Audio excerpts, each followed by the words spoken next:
Yeah, what's up les amis, j'espère que vous allez potatoes. Ici Aurélien, votre préparateur physique et mental pour les concours militaires, pompiers et gendarmerie. Et aujourd'hui, les amis, voilà, ça va être un podcast un peu spécial je vais être tout seul. D'habitude, je suis toujours accompagné d'un de mes élèves pour faire des témoignages, etc. Mais aujourd'hui, j'ai envie de discuter avec vous, de partager mes pensées, mes opinions sur plein de sujets divers et variés. Donc là, ça va être un exercice de style peut-être un peu chaotique pour le début, mais on va essayer de s'amuser au mieux. Ok, donc du coup, les amis, je voulais vous parler de quelque chose qui était hyper important, qui s'est déroulé il y a quelques mois de cela pendant l'Automne Camp édition 2. Une dinguerie qui s'est passée. Et d'ailleurs, le titre du podcast, c'est From 13e RDP to McDo ou McDo to 13e RDP, ça dépend dans quel sens on peut le prendre. Il s'est passé vraiment une dinguerie durant l'automne camp. Alors pour ceux qui ne savent pas ce que c'est l'automne camp, c'est des camps d'entraînement que je fais sur Bordeaux tous les 3 ou 4 mois avec la présence exceptionnelle d'un commando marine. Donc ça vous pose un peu le cadre du stage qui n'est pas un stage immersion, parce que voilà, j'ai deux types de stages. Il y a les camps d'entraînement sur Bordeaux et les stages immersion qui se déroulent dans le Limousin. Les camps d'entraînement, c'est vraiment voilà, tous les niveaux, débutants, intermédiaires, élites, qui ont envie de se tester physiquement et d'apprendre des nouvelles compétences et de passer, entre guillemets, les sélections comme s'ils passaient leur CSO ou les concours sous-officiers pour la gendarmerie. Alors que les stages immersion, c'est du niveau, entre guillemets, je dis bien entre guillemets, niveau force spéciale, puisque la plupart du temps, il y a à peu près entre 2 à 3 forces spéciales présents lors des stages immersion, commando marine, première PIMA, 13e RDP ou GIGN, CPA 30, etc. Voilà. La liste est longue, mais je ferai un autre podcast sur les stages immersion. Donc, en fait, ce qui est intéressant, c'est que dans les camps d'entraînement, le volume d'entraînement et l'intensité est beaucoup plus bas que sur les immersions, puisque déjà, les stagiaires peuvent dormir. Ils ont à peu près entre 4 heures et 7 heures de sommeil par nuit. Et en plus de cela, il n'y a pas de coxage. Alors, pour ceux qui ne connaissent pas le coxage, c'est quand tu te fais choper par l'ennemi et que tu te fais, entre guillemets, torturer. Ce qui est très, très hard déjà à voir, à subir. Et après, ça laisse le stagiaire extrêmement crevé pour suivre la suite de la formation. Donc, du coup, durant les camps d'entraînement, on ne fait pas de coxage parce que c'est pas le but du camp. Et il y a aussi des mineurs qui participent au camp d'entraînement, ce qui n'est pas le cas lors des stages immersion. Voilà, je vous donne tous les éléments pour que vous voyez visualiser à peu près ce que c'est un camp d'entraînement. Donc, il y a l'automne camp, le summer camp, spring camp et tout. Donc, les 4 saisons de Vivaldi. Voilà, pour ceux qui ont la ref au niveau musique classique. Et durant ce camp d'entraînement, où il y avait à peu près de mémoire 15 stagiaires, donc tout se passe super bien. On fait la préparation en ligne qui dure plusieurs semaines, à peu près 4 semaines de coaching en ligne avec eux, où on se retrouve une fois par semaine et on aborde des sujets spécifiques comme par exemple reprogrammer son cerveau, les paradigmes, loi d'attraction, etc., etc. Voilà, c'est des sujets assez techniques. Je ne vais pas les évoquer maintenant. Peut-être que je ferai un podcast aussi là-dessus parce que quand je fais des masterclass sur la loi d'attraction ou sur reprogrammer le cerveau avec les paradigmes, etc., le subconscient, c'est des masterclass qui durent entre 2 heures et demie et 3 heures. Voilà. Donc on va pas divaguer sur le sujet. Donc je les forme pendant 4 semaines sur la préparation mentale et aussi sur la préparation physique pour qu'ils soient opérationnels le jour J pendant le camp d'entraînement. Voilà. Et ce qui est super intéressant durant ce camp d'entraînement, c'est qu'on a eu, pour la première fois durant les camps d'entraînement, on a eu 7 abandons. Donc, plus la moitié du groupe a sauté. Ça a été vraiment la plus grande stupéfaction durant ce camp d'entraînement, puisque la philosophie KarmaFit, c'est justement de pousser les stagiaires et les disciples dans leur retranchement, qui puissent toucher la zone rouge sans les faire craquer puisque, voilà, si vous regardez un peu sur Google, vous tapez le nom de certains concurrents et vous allez voir que certains, ben, leur stage, c'est juste écraser les stagiaires et les détruire psychologiquement et physiquement le plus vite possible et qui dégagent du stage. Moi, c'est pas ma philosophie. Moi, je veux que le stagiaire, ben, quand il a lâché 400 balles ou 800 euros pour un stage, eh ben, qu'il en profite pleinement et qu'il kiffe l'aventure, quoi. C'est pas le but de faire craquer les gars. C'est de faire toucher le rouge, oui, la zone rouge, mais pas de les faire gicler du stage. Et donc, quelle fut pas ma stupéfaction? Ben, quand le samedi matin, on a déjà 2 ou 3 abandons qui ont suivi après dans la journée. On a eu d'autres abandons qui, au total, a donné 7 abandons, donc la moitié du groupe. Et En fait, ce qui est super intéressant aussi, c'est qu'avec le commando marine, parce que c'est pas le premier stage que je fais avec lui, on s'est remis grave en question. On s'est dit, mais putain, mais je comprends pas. On a fait les mêmes cours, on a mis la même intensité, on a fait les mêmes entraînements, et qu'est-ce qui s'est passé? Et en fait, je pense que leadership oblige, c'est entièrement ma responsabilité. Je pense pas que ce soit la responsabilité des stagiaires ni du commando marine, parce que voilà, le commando marine a fait le taf et les stagiaires entre guillemets aussi. Je pense que c'est ma faute parce que en fait, dans mon mindset, dans mon état d'esprit, comme je veux absolument pas que les stagiaires quittent le stage parce qu'on leur met trop la pression, et bien en fait, je pense que inconsciemment j'ai gravé ça dans mon subconscient et qui fait que dans ma façon de parler peut-être et dans mon langage corporel, parce qu'il faut savoir en art oratoire que plus de 70% de la communication est non verbale, et bien en fait je transmettais peut-être des informations de les gars, quittez le stage. Dans le sens, ben, si vous quittez le stage, c'est pas grave. Alors que pour moi, c'est extrêmement grave. Mais peut-être que mon langage corporel, l'intonation de ma voix et les mots que j'utilisais n'étaient pas bons et peut-être que j'ai engrammé ça dans leur subconscient. Peut-être, va savoir. J'ai pas fait d'analyse profonde au niveau neurosciences pour faire ce genre d'introspection. Et arrive le samedi matin et j'ai deux pélos qui me disent Aurélien, j'ai extrêmement mal dormi au temple Karmafit. Bah forcément, c'est un camp militaire, t'as cru que c'était un 4 étoiles ou quoi? Donc forcément, tu vas mal dormir. Et j'ai grelotté toute la nuit. Forcément, vu que c'est un hangar, je vais pas mettre le chauffage. Et ils me disent, ouais, il faut que je te parle. Ouais, vous connaissez la phrase, hein, quand il faut que je te parle, c'est un peu comme avec une meuf. Quand la meuf te dit, frérot, il faut que je te parle, ben, la plupart du temps, c'est pour avoir une rupture. Donc, je commençais à me conditionner mentalement pour avoir cette fameuse rupture. Et donc, ce qui est intéressant, c'est que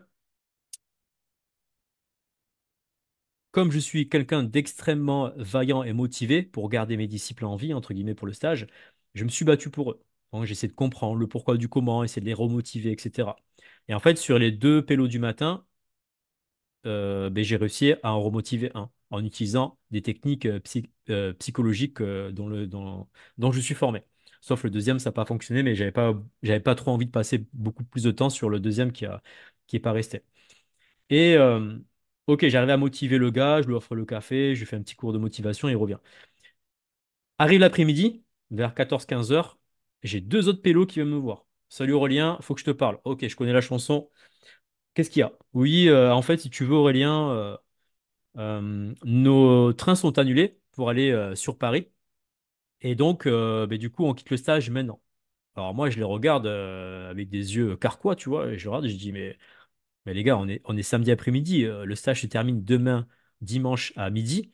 Et, enfin, vous retravaillez le lundi ou vous reprenez l'école lundi. Enfin, je comprends pas le concept, quoi. Ouais, mais en fait, si tu veux, Aurélien, dimanche, si on prend le train pour le lendemain, en fait, les prix des billets sont doublés. Donc, Bordeaux-Paris, c'est doublé. Ok. Ah, peut-être. Alors, moi, tu vois, moi, comme je fais ultra confiance aux gens, par principe, je me dis, ok, c'est pas des mythos, machin, etc. Mais, dans mon staff, parce que dans le staff, quand on fait les camps d'entraînement et les stages immersion, on n'est pas moins de 10 instructeurs et encadrants. C'est énorme, hein. Il y a limite des fois plus d'instructeurs que de stagiaires, tu sais. Il y a un membre du staff qui s'appelle Madi qui vient me voir et qui me dit Aurélien, regarde, je viens de regarder sur la SNCF et en fait, bah, les prix de billets, ils n'ont pas bougé et ils disent qu'ils n'ont pas de train enfin, pour demain, etc. Mais là, je viens de regarder, en fait, il y a des trains demain et en plus, les prix sont classiques, c'est genre 16 euros Bordeaux-Paris, tu vois. Et du coup, ben, la membre du staff m'a dit, leur montre comme ça sur sur le téléphone, regardez, il y a des trains et en plus, les prix sont pas doublés. Et donc là, ben, les deux stagiaires, pris la main dans le sac en train de mitonner, se sont littéralement décomposés et littéralement chiés dessus. OK? Et ce qui est intéressant, c'est que donc la fille en question me dit, bon, dans tous les cas, Aurélien, je pars. Je dis, ok, il n'y a pas de souci, tu peux partir. Bon, il y avait aussi une grosse raison médicale, mais bon, ça c'est personnel, je ne vais pas la dire. Donc je dis, ok, toi tu peux partir, mais par contre, le pélo là, pourquoi toi tu pars? Alors je vous explique un peu le profil du pélo qui est parti. Et vous allez voir pourquoi je parle de McDo et 13e RDP. C'est que le mec en face de moi, il doit faire au moins 1m85. Bon, il a 16 ans, hein. 1m85, il doit faire au moins dans les 80-85 kilos. OK? Donc il est assez imposant parce que bon, voilà, moi je fais 1m70, 75 kilos. Donc autant vous dire qu'à côté, je suis pas non plus, je suis pas un Golgoth, hein. Et, et je le regarde, je dis, mais attends, mais pourquoi tu pars aussi, toi? Il me dit, ouais, parce que en fait, si tu veux, Aurélien, moi, lundi, je travaille. Et je lui dis, ouais, ok, lundi tu travailles, mais si tu veux, là on est samedi après-midi, donc tu peux continuer à faire le stage et dimanche tu prends ton train à 16 euros, alors que c'est pas 32 euros, et tu repars. Ouais, mais lundi je travaille. Ok. Et en fait, tu travailles dans quoi, s'il te plaît? Il me dit, écoutez bien, là c'est la dinguerie, vous êtes kéchos, les gars. Il me dit, je travaille à McDo. Ah, les gars, je vous explique, j'ai fait un AVC, j'ai fait une tachycardie, j'ai fait la totale. J'ai cru que j'allais appeler SOS médecin, Médecins sans frontières, la totale. Et je dis, non, mais attends, il se fout de ma gueule. Et je le regarde, et là, je commence vraiment à me vénère. Je commence à avoir la petite veine qui commence à arriver au niveau du front, comme dans Dragon Ball Z avec Boubou, là. Et je le regarde, je lui dis, non, mais gros, t'es sérieux? Là, en fait, si tu veux, là, on est le week-end. Là, c'est exactement ce que je lui dis, un mot pour mot, hein. C'est la situation. Je lui dis, écoute, on est le week-end. Là, techniquement, je pourrais être avec ma famille, mes enfants, m'amuser au parc, etc. Je prends mon week-end pour vous coacher, pour vous donner mon savoir et mes stratégies, mes techniques pour level up. J'ai fait venir un commando marine. Et toi, rappelle-moi ce que tu vises. Il me dit, je vise le 13e RDP. Et j'ai dit, mais attends, tu te fous de ma gueule en fait. Donc là, je sacrifie mon week-end pour rien pour toi. Le commando marine que je fais venir, bah, il vient pour rien, entre guillemets. Et pour me dire que lundi matin à 9 heures, tu vas servir des hamburgers, quoi. Non, mais là, je dis, c'est pas possible, mais troll, c'est un truc de fou, quoi. Et là, bah, forcément, moi, je commence à monter en pression et tout. Lui aussi, donc on commence à s'embrouiller. Et là, il me sort cette punchline, les amis. Je crois que vous n'êtes pas prêts. Il m'a sorti une punchline qui m'a mis comme un crochet, tu vois, un crochet à la boxe. Ça m'a sonné un peu, tu vois. Ça m'a décontenancé.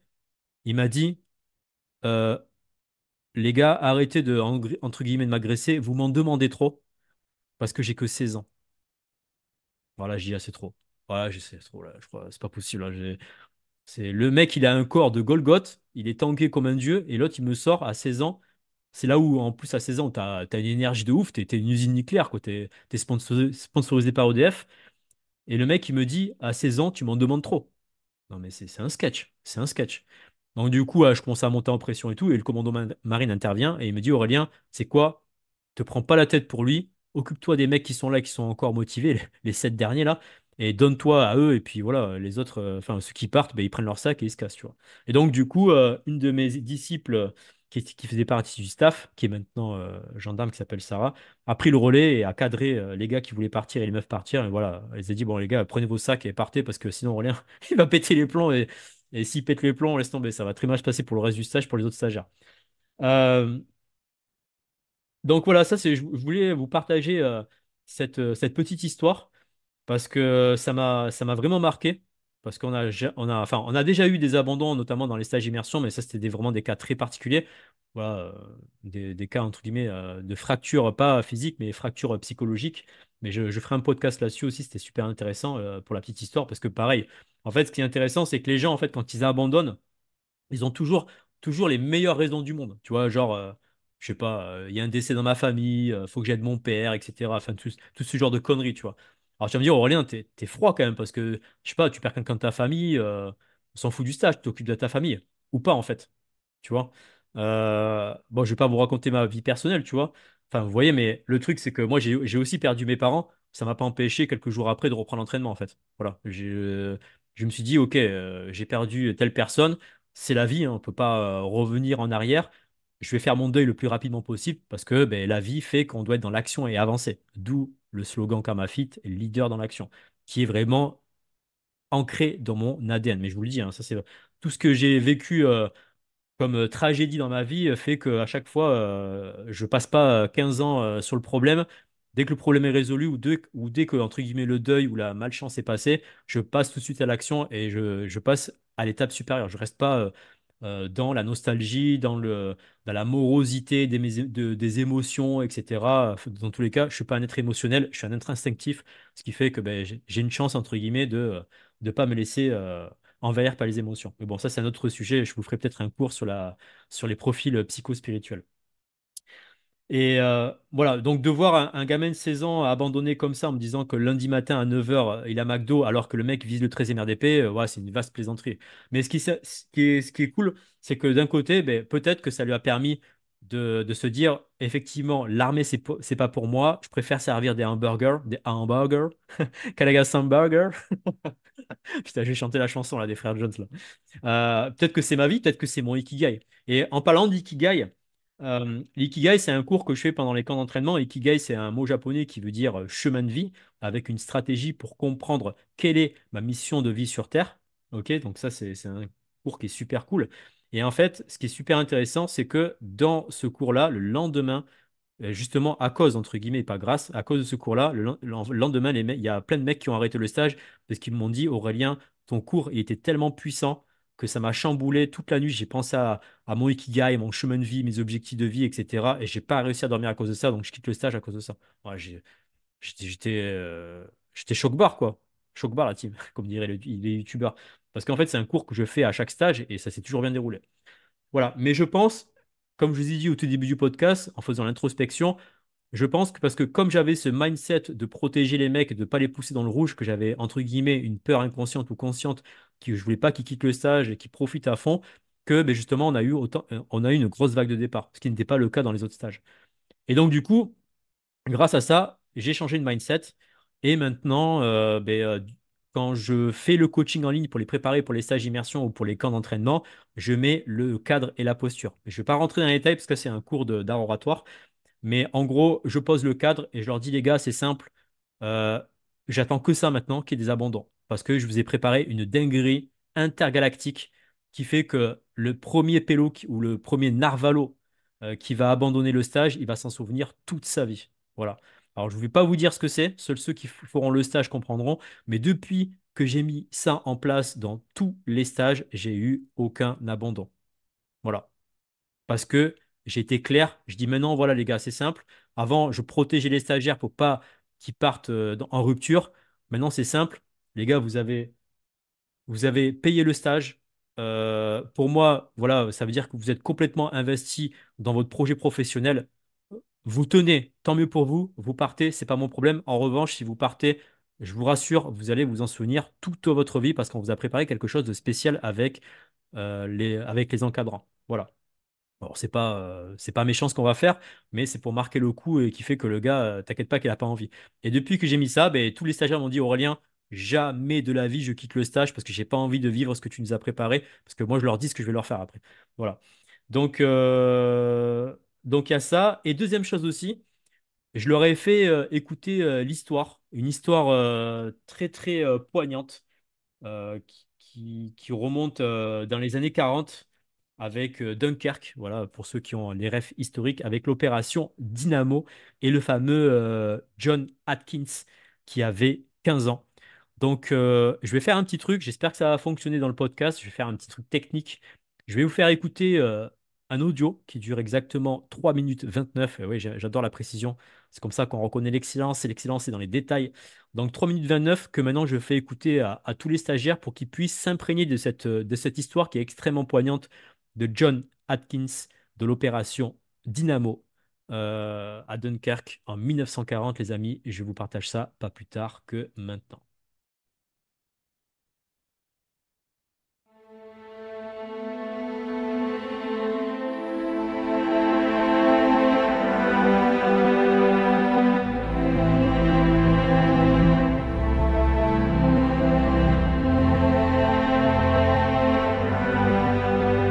Le 26 mai 1940, à 18h57, l'opération Dynamo fut lancée par l'amiral de la Royal Navy, Bertram Ramsay, depuis la salle Dynamo du château de Douvres en Angleterre. Cette opération, au cœur de la bataille de Dunkerque, fut la plus grande évacuation de la Seconde Guerre mondiale. En 9 jours, et grâce à l'héroïsme de milliers de soldats majoritairement français, des centaines de milliers de soldats britanniques et une minorité française furent évacués du port et des plages de Dunkerque. Cela n'a été rendu possible que grâce à la mobilisation de bateaux militaires de la Royal Navy, mais aussi d'embarcations civiles aux pavillons anglais, français, belges et hollandais, connus sous le nom de Dunkirk Little Ships. Le dernier d'entre eux, le Shikari, quitta Dunkerque le 4 juin à 3h40. Ce même jour, à 14h23, l'opération Dynamo fut officiellement déclarée terminée. Cette évacuation fut qualifiée de miracle par Sir Winston Churchill, alors Premier ministre du roi George VI. Cette opération, devenue célèbre, inspira Churchill pour son discours « Nous combattrons sur les plages », qu'il prononça devant la Chambre des communes entre 15h40 et 16h14 ce 4 juin. L'Anglais John Atkins fut le plus jeune soldat tué lors de l'opération Dynamo. À 15 ans seulement, cet adolescent fit preuve d'une grande bravoure en s'engageant à bord d'un bateau pour participer à l'évacuation. Destin funeste, avant d'embarquer, il écrit « Chère mère, nous sommes dans la Navy à présent. Nous allons en France aujourd'hui et ne reviendrons peut-être jamais. Ne t'inquiète pas. John. »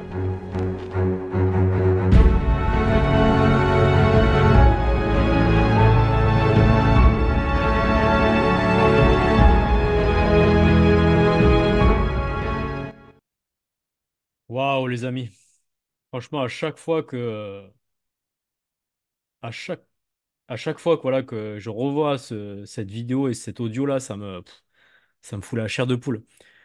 Enfin, je sais pas si vous vous rendez compte, John Atkins, 15 ans, le mec déter, va sauver des gens, des civils et tout. Là où moi, sur Bordeaux, autant de camps Édition 2, un pélo de 16 ans me dit, Aurélien, c'est trop dur pour moi, je rentre à la maison et je vais servir des hamburgers. Je me dis, mais waouh, incroyable, incroyable de voir autant de fragilité dans cette nouvelle génération. Alors, je vous rassure, là, c'est un cas extrême que je vous donne là. Voilà, from 13e RDP to McDonald's. Mais je vous rassure, j'ai aussi des disciples, des stagiaires qui sont à un niveau d'état d'esprit et physique hors du commun. Des gens comme par exemple Thomas que je coach à la salle, des gars qui sont rentrés, que j'ai coachés, qui sont rentrés au premier PIMA, 13e RDP, Commando Marine et tout.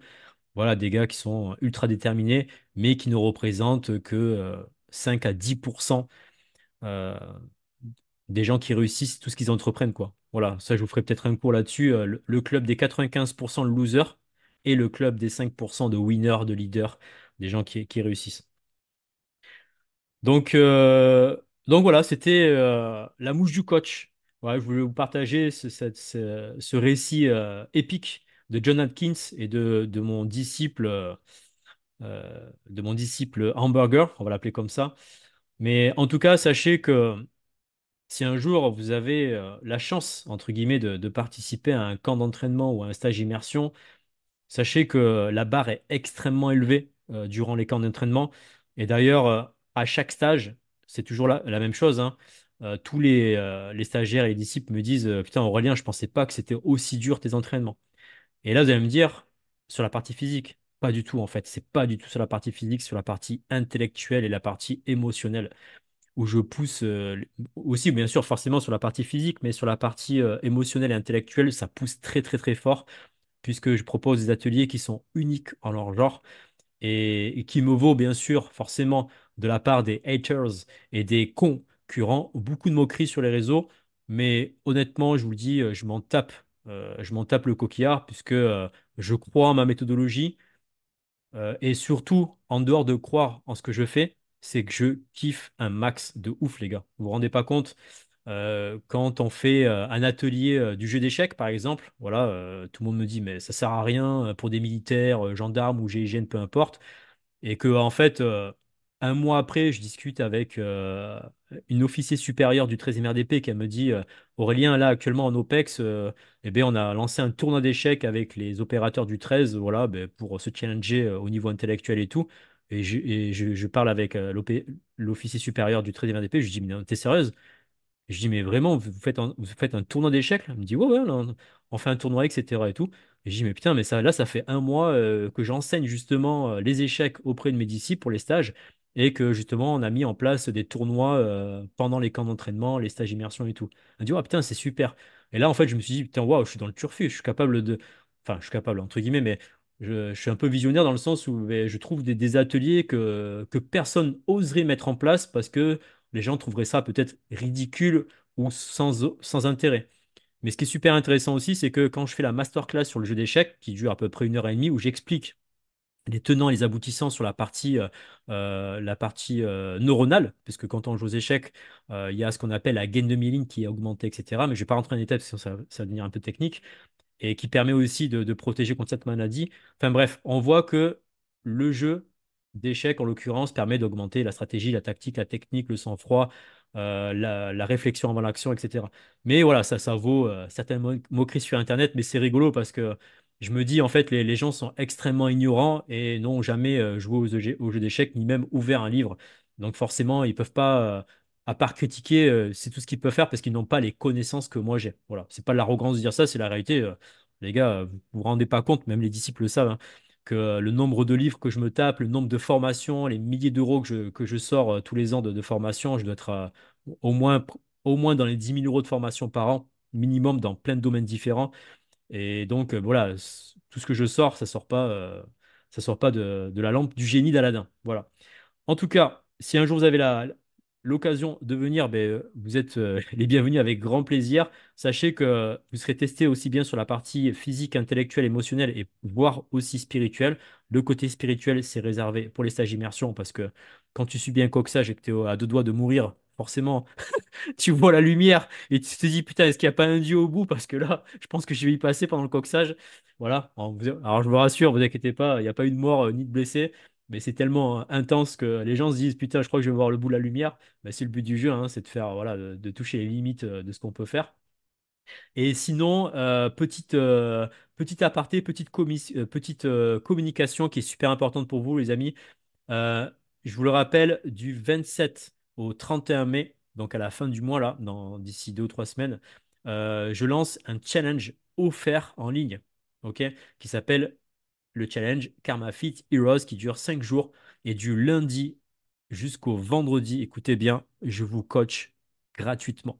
Vous ne payez 0 €, les amis.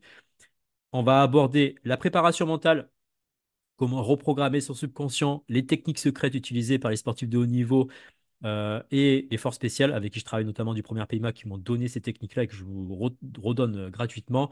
Et aussi, si vous êtes sympa et que vous êtes motivé, je vous offrirai aussi une semaine complète d'entraînement Karma Fit Heroes pour que vous puissiez goûter un peu à ce que c'est une programmation de préparation militaire et pas faire des entraînements d'un coach de muscu classique traditionnel en salle. Voilà, parce que ça, c'est vraiment un fléau, les amis. Je vous en parle aussi vite fait.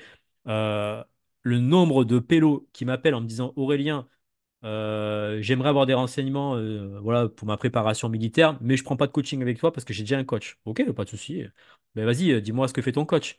Alors en fait, ouais, c'est un coach à Fitness Park ou à Basic Fit. Direct, dès qu'il dit ça, j'ai envie de couper l'appel. Tu vois, je sais tout de suite que c'est de la merde. Et donc le mec, il me dit, voilà, ben, je me fais coacher par Tarton Pion à Basic Fit ou à Fitness Park. Alors je lui dis, ben, vas-y, qu'est-ce que vous faites comme entraînement? Ben, forcément, l'entraînement d'un coach traditionnel en salle de sport, ben, c'est la remise en forme et c'est la muscu traditionnelle. Or, quand tu te prépares pour des unités d'élite ou même pour l'armée, on ne demande pas de faire du curl, on te demande de faire des pompes, des tractions, des dips, du gainage, de la course, etc. Et on va dire 95% du temps, ben, les entraînements ne correspondent pas à l'objectif final. Ce qui fait que ben, en fait, les gars qui m'appellent se retrouvent dans une problématique qui s'appelle la stagnation. Voilà. Donc ils me disent, ouais, je m'entraîne, mais je suis toujours à 7 8 tractions. Depuis combien de temps tu t'entraînes avec le coach? Ouais, depuis 5 mois. À 5 mois, t'es qu'à 8 tractions. Ouais, mec, il y a un problème. Moi, avec des gars comme Steven qui rentre au 17e RGP, eh ben, il est passé de 5 à 17 tractions en 3 mois.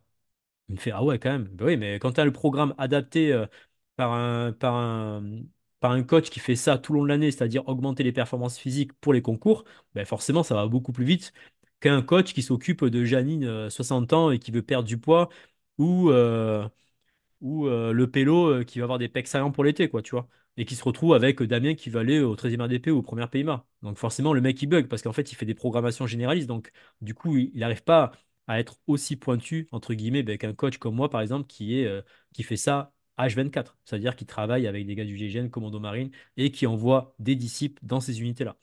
Voilà. Donc, le challenge, des amis, Karma Fit Heroes, si vous voulez vous inscrire, vous avez le lien dans ma bio Instagram ou vous m'envoyez un message sur Insta, je vous enverrai le lien. 5 jours de coaching offert, replay disponible, des entraînements. Il y aura des défis aussi à relever, des cadeaux à récupérer. Enfin, les gars, c'est le troisième challenge que je fais. Le premier, il y avait 80 personnes. Le deuxième, on était à presque 200. Là, pareil, je pense qu'on va largement dépasser les 200. Inch'Allah, j'espère. Comme on dit au quartier. Alors que le mec, il vient pas de quartier, mais c'est pas grave, j'aime bien le dire. Ça me fait rigoler. Et voilà les amis. En tout cas, j'espère que vous avez kiffé ce podcast. Voilà. Alors je sais pas si vous êtes en train de courir, en train de chiller à la maison tranquille. Si vous avez le temps et si vous avez kiffé le podcast, je vous invite à laisser un commentaire sur la vidéo YouTube ou à m'envoyer un témoignage de ce que vous avez pensé de ce podcast.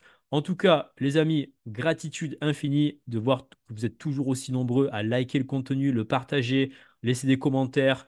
Et voilà, ça fait vraiment plaisir, ça donne du beau au cœur, baume au cœur, et ça donne envie, voilà, de vous donner encore le maximum pour que vous puissiez progresser au quotidien. En tout cas, je vous laisse, je vous dis bye à Dubaï, mais n'oubliez pas une chose, de rester des leaders dans l'action.